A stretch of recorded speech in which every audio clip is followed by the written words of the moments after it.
Сәлеметсіздер ме оқушылар, бүгін біз екінші сабағымызды өтеміз. Екінші сабақтың тақырыбы тізбектегі заңдылықтар. Бұл тақырыпты көріп отырғаныңызға деп формулалар жоқ мүлде. Бұл яғни формулаға бағынбайды деген сөз. Кейде бір сандар, мысалы, қандай да бір санға қосылып отыруы мүмкін. Мысалы, 2-ге қосылып отыруы мүмкін. Біріншісіне, екіншісіне, үшіншісіне, төртіншісіне бір-біріне қосылып отыруы мүмкін. Яки қандай да бір санның квадраты болуы мүмкін. Бір санның түбірасысы болуы мүмкін. Бір санның куб дәрежесі болуы мүмкін. Одан кейін тағы қандай болуы мүмкін? 2-ге көбейтіліп отыруы мүмкін, немесе 2-ге бөлініп отыруы мүмкін. Яғни бұнда бір қатып қалған бір заңдылық жоқ. Сондықтан бұны сәл ойланып, бірнеше жаттығулар көбірек есеп шығарып, сондай бір жаттығу керек болғанда. Мысалы, бірінші мысалдан бастайық, заңдылықты анықтап, сұрақ белгісінің орнына тиісті санды табыңыз. Қандай сандар тұр екенін көрейік. 1, 2, 3, 5, 8, 13. Так, не істеген екен, Мына жерде мынандай заңдылық бар, міне, қараңыздар. 1-ді 2-ге қосқан, міне 3 шыққан, көрдіңіздер ме? Міне 3 шықты. Яғни 3-ті 2-ге қосады, неше шығады? 5 шығады. 5-ті 8-ге қосады, неше шығады? 13 шығады. 3-ті 5-ге қосады деп айтуға мүмкін. 5-ті 8-ге қосады, 13 шығады. Яғни бұл заңдылық қалай? Алдыңғысын екіншісіне қосу отыру керек.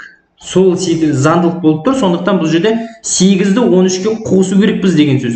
Ал 8-ді 13-ге қосатын болса, ол бізде 21 деген сан шығады. Жауап міне сын нұсқасында. Айттым ғой жаңа. Нақты бір формула жоқ. Ойлану керекпіз. Екінші мысал. Бірақ та ескерте кететін жай, көп есеп шығарсаңыздар, көп жаттығу жасасаңыздар, онда бұл сіздерге өте оңай тақырып болып қалады. Бұл миды дамытудың өте күшті жаттығулардың бірі. Екінші мысал, төменде берілген сандар белгілі бір заңдылықпен орналасқан. Тізбектің 8-ші мүшесін табыңыз. Бізге 8-ші мүшесін тап деп жатыр, бізге. Так, біріншісі 2, мына жазып қояйық. Біріншісі, екіншісі, үшіншісі, төртіншісі, бесіншісі, алтыншысы. Табу керек, 7 мен 8-ді табу керек. Маған 8-ші мүше керек. Не істеген? Қараңыз, 2, 3-тен кейін сразу 5 болып кеткен, 5-тен кейін 6 қосқан. Одан кейін, мынандай заңдылық болып тұр. 2-ге 1-ді қосады, 3 болады, 3-ге 2-ні қосып жібереді.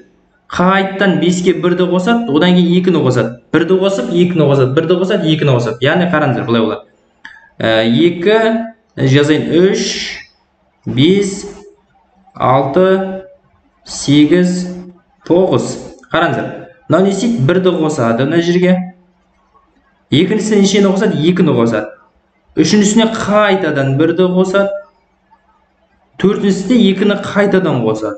Сол кезде мына жерге 1-ді қосу керекпін, 9 болады. 9-ға нешені қосу керекпін? Келесі санды табу үшін дұрыс айтасыздар. 2-ні қосу керек. Сонда бұл бізде 11 болады. Бірақ бізге бұл нешінші мүшесі болып тұр? 7-ші мүшесі болып тұр бізде. Бізге 8-ші мүше керек. Ары қарай несен қосып, қайттан 1-ді қосу керекпін. Сонда бізде 12 деген сан шығады. Ол бізде В нұсқасында. Қоят болыңыздар, А нұсқасында 11 деген тұр. Белгілеп қойып жүрмеңіздер. Бізге бұл 7-ші мүшесі болды, бізге 8-ші мүшесі керек болған еді, Кеттік. Үшінші. Төменде берілген сандар белгілі бір заңдылықпен орналасқан, заңдылықты анықтап, А қосылған Б-ні табыңыз дейді. Так, А мына жерде тұр, Б мына жерде тұр. Так, не істеген? 448, одан 1-ден 224 болып кеткен. Одан 56-56-тан жемес. Бұнда значит 2-ге бөлген деген сөз.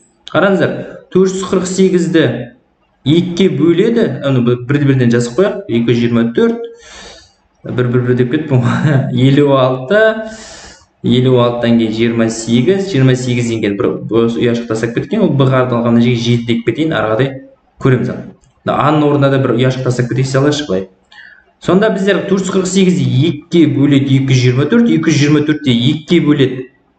Бірінші тексеріп көріңіздер, 100-де 12. Мына жерде 112 болатын болса, 112-ні 2-ге бөлсек 56 шығады. Яғни дұрыс заңдылық. 56-ні 2-ге бөлеміз 28, 28-ді 2-ге бөлеміз 14. Так, біз таптық. А-ның орнында 100-де 12 тұр, Б-ның орнында 14 тұр. Екеуін қосса қанша болады? 100-де 26 деген сан шығады. Ол бізде Д нұсқасында тұр екен. Міне осылай. Төртінші. Төменде берілген фигуралар тізбегіндегі 148-ші орында қандай фигура тұрған анықтаңыз дейді. Міне қызық есеп, Ой деп, кейбір оқушылар осындай есепті басқа қатырмай тастап кетеді. Жоқ, оқушылар ескере кетейін, ескертпелер көп. Соның бірі бір есепті болса да тастап кетпеңіздер. Ол сіздердің ертең грант ойнатқан кезде өте үлкен рөл ойнайтын болады, иә? Грантты ертең көресіздер, роботтың тапсырушылар тапсырып шығыңыздар, сол кезде грантты көресіздер, қандай ол эмоциональный моменттер болады. Қараңыздар, мынау дөңгелек бірінші, мынау төрт бұрышты екінші, үш бұрыш төртінші, мынау неше, бес бұрыш па? Бес бұрыш, иә, төртінші, алты бұрыш, бесінші. Бесінші фигурадан кейін қайтадан біріншісі қайталанып кетеді.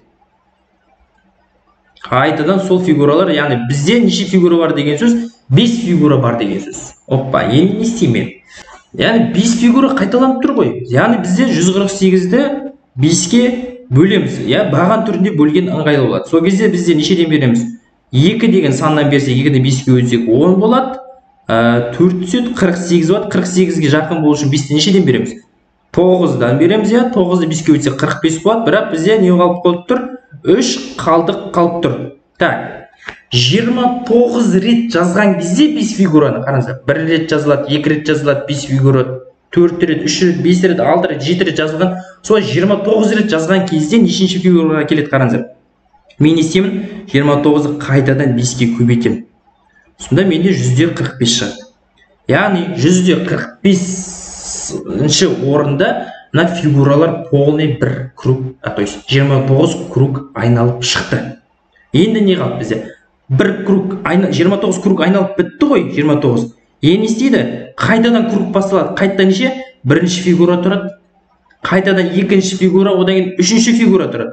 Сол кезде мынау бізде 145, мынау 146-шы орында тұр, мынау 147-ші, ал мынау бізде 148-ші орында тұр деген сөз.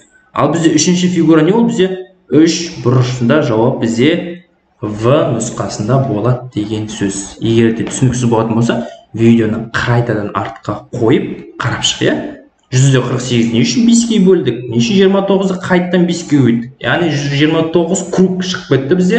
29 кругты 5-ке өткен кезде 145-ші орында олар бітеді. Қайтадан 146-шыдан бастап қайтадан басталады деген сөз ғой.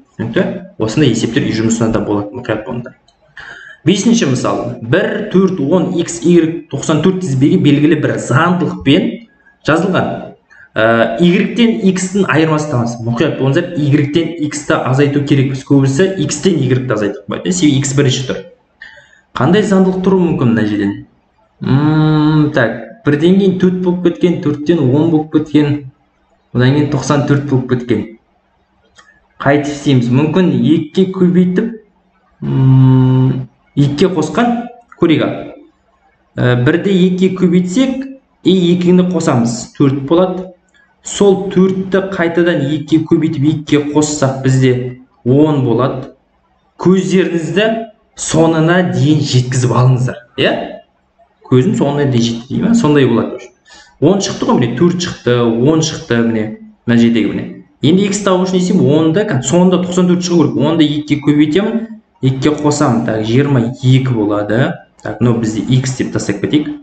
Одан кейін 22-ні қайтадан 2-ке көбейтіп, 2-ке қосақ 48 бізде. 44 болады, 44 2-ке өтсек 46 қоссақ. 2-ке қосақ 46 болады. Так, бұл бізде y болады. Әрмен қарай соңғысын 94 шыға ма шықпай мен көрейік ал. 46-ны 2-ке көбейтеміз, қайтадан 2-ке қосамыз. Так, көбейтсек неше болады? 92 болады, 92-ні 2-ге қосып 94. Опа, дұрыс. Яғни біздің заңдылығымыз дұрыс орындап тұрмыз, иә? Заңдылық шықпаса, онда ол дұрыс емес деген сөз, иә? Кейде андай есептер болады, біріншісіне келеді заңдылық. Болды, сол заңдылық деп ойлап қалуымыз мүмкін. Бірақ ол екіншісінде келуі мүмкін, бірақ кейде есептер бар, үшіншісіне келмей қалады. Өкінішке орай үшіншісіне келмей қалады. Ана заңдылықты сондықтан соңына дейін тексеріп шығу керек. Яғни y-іміз бізде 46-ға тең болды. Азайту керекпін, x-іміз 22-ге тең болды. Азайтсам бізден 2,24 болады. Сонда жауап бізде не? E нұсқасында тұр екен, иә? Кеттік. 6-шы мысал. Заңдылықты бұзып тұрған санды табыңыз. Оппа, көрейік. 4, 9, 16, 25, 37, 49, 63. Табылды, иә? 4 деген мана айтып кеттім ғой. 2-нің квадраты. 9 деген 3-тің квадраты. 16 деген 4-тің квадраты. 25 5-тің квадраты, ал 37 қай санның квадраты? Белгісіз. 49 7-тің квадраты, мына бізде 64 8-дікі, 81-дікі, 9-ның квадраты. Значит, біз заңдылықты бұзып тұрған неше? 37. Бұл жерде 6-ның квадраты 36 тұру керек еді. Сонда бізде бұзып тұрған сан 37. Кеттік ал. Соңғы есеп, заңдылыққа сәйкес келмейтін артық санды табыңыз дейді. Көрейік. Не істеген екен мына жерден? 1, 5, 9, 13, 17, 21, 23. Оппа, табылды. Не істеген? Бірді мына жерде былай жазып қойық. Сіздерге түсінікті болсын. 1, 5, 9, 13, 17, 21, 23, 25-ке дейін жазып көрейік. 29, 33. 29 тұра саласыз. 33 жазбай қойық. Так, 4-ті қосып отқан ғой. 1-ге 4-ті қосады. 5-ке 4-ті қосады. 9-ға 4-ті қосады. Барлығына 4-ті қосады. 13-ке 4-ті қосады. 17 шығады. 17-ге 4-ті қосады. 21. 21-ге 4-ті қосады. 23 шықты. Значит, бұл бізде сәйкес келмейтін сан, артық сан болып тұр. Мына жерде неше тұру керек? 21-ге 4-ті қосақ 25 тұру.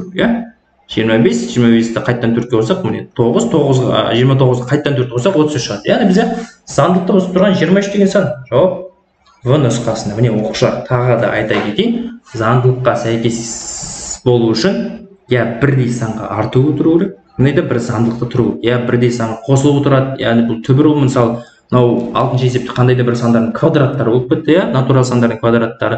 Сол секілді бір қандай да формулаға бағынбайтын есептер. Көбірек жаттығыңыздар, менің Telegram каналымнан сұраңыздар, ұялмаңыздар, өз жұмысын уақытылы орындаңыздар. Жақсы, сау болыңыздар.